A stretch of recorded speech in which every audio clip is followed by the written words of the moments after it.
Hey everybody, it's Ryan. Have you ever needed to be able to charge something and plug in, let's just say, an audio jack at the exact same time? This video might just be for you.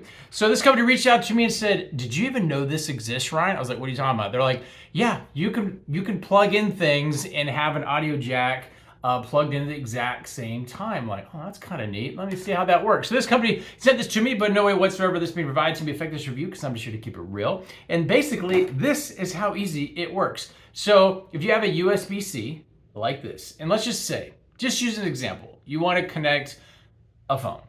And then you're like, you know what? I need to charge the old phone.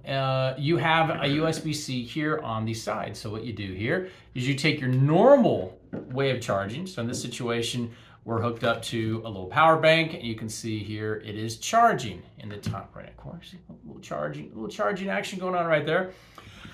But I'm all tied up, and if I happen to need, let's just say you're doing a presentation, you need to hook up audio in your laptop or whatever it is, and you need to be able to plug in one of these, you can now do that all right here. And so you plug that in there, snaps in just like that. You can turn on your audio, your music, or whatever it is, and you have the capability of either using this as your connected earpieces or listening to music or whatever it is. It does all of that. Very simple, convenient. And from a length standpoint, you're looking at total length here. I mean, total length. I mean, the cable here is about 4 inches long. Total length is probably about 7 inches long on this. So hopefully this answers any question you might have about this cool little device that I didn't even know existed. And we'll talk to you soon.